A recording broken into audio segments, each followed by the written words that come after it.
ऐसा ही बता रहे थे। और देसी गाय का दूध और मूत्र की ताकत पूरी दुनिया को दिखाई है। अभी इन्होंने 12 घंटे लगातार 30,000 पुशअप लगा करके पूरी दुनिया को दिखाया है। एक तरफ है मांसाहारी, एक तरफ शाकाहारी, एक तरफ विघ्नचारी, एक तरफ ब्रह्मचारी।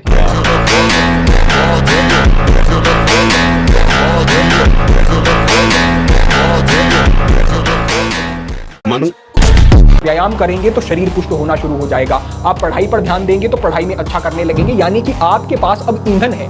जब ईंधन है और आपके पास साधन है तो उस साधन में आप उस ईंधन को डालेंगे तो आप अपनी मंजिल तक जा सकते हैं। ये जो आपने एक वर्ष में ऊर्जा इकट्ठा की है, इस ऊर्जा का आप अब कहीं भी प्रयोग कर सकते हैं। अब ऐसा नहीं है कि हर एक ब्रह्मचारी बहुत ज्यादा शारीरिक स्तर पर आपको विकसित दिखाई देगा। हो सकता है उसने उस ऊर्जा का प्रयोग बौद्धिक स्तर पर दिमाग को अच्छा करने के लिए किया हो सकता है किसी और दिशा में साधना में उसने प्रयोग किया, हो सकता है उसने शरीर पर उसका प्रयोग किया हो तो शरीर उसका बहुत अधिक पुष्ट हो जाएगा। तो आप समझें, ये ईंधन, ये ऊर्जा आपको इकट्ठा करनी है। आपको अनेक शारीरिक लाभ तो लगभग जब आप 3-4 महीने का ब्रह्मचर्य का पालन करेंगे तभी दिखाई देने शुरू हो जाएंगे, लेकिन 1 वर्ष का विशेष समय है।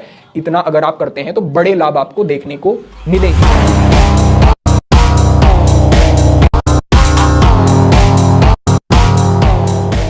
जब आप अपनी इंद्रियों को अंतर्मुखी कर लेते हैं, तस्य प्रज्ञा प्रतिष्ठता, उस व्यक्ति की प्रज्ञा प्रतिष्ठता, बुद्धि स्थिर हो जाती है। और स्थिर बुद्धि का फोकस जब इतना अधिक बढ़ जाता है, बुद्धि स्थिर होने के कारण, तो अपने आप ही मेधा शक्ति विकसित होनी शुरू हो जाती है।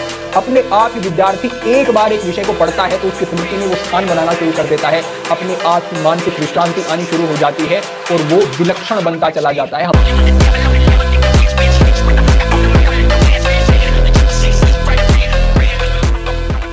दिशा में आगे बढ़ते हुए हमें एक वयोवृद्ध सन्यासी एक बार मिले जिनकी आयु लगभग 90 वर्ष के आसपास रही होगी, लेकिन उस स्थिति में भी वो काफी सक्षम दिखाई देते थे। वो दिन भर पढ़ते रहते थे और उनकी स्मृति को जब हमने देखा तो हमें लगा कि इतनी विलक्षण स्मृति, इतनी सारी बातें, चीजें याद इस आयु में भी, ऐसी स्मृति का राज हमने उनसे पूछा। और हमने ये भी पूछा कि एक सामान्य विद्यार्थी, एक सामान्य व्यक्ति किस प्रकार से ऐसी विलक्षण स्मृति को प्राप्त कर सकता है। तो उनका उत्तर एक ही था कि उसे ब्रह्मचर्य का पालन करना होगा।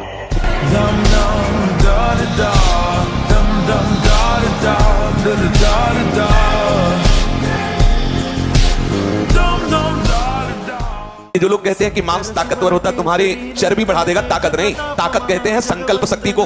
ताकत शरीर शक्ति प्रधानता नहीं होती। संकल्प शक्ति का एक महात्मा पूरे समुद्र को अंजुली में पी गया।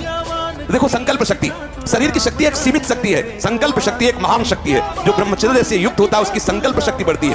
भले आप मांस खा के मोटी चर्बी और आप व्यायाम करके दिखा सकते हैं कि देखो मैं ब्रह्मचर्य क्षीण करता हूं लेकिन बलवान हूं, लेकिन आप आत्मशक्तिहीन है। वो आपका मोटा हो जाना बलवान नहीं है, आपके सुंदर सुंदर मांसपेशियां निकल आना वो बल नहीं है। आप शक्ति, बलवान वो है जो आए हुए आंतरिक वेगों को सह जाए।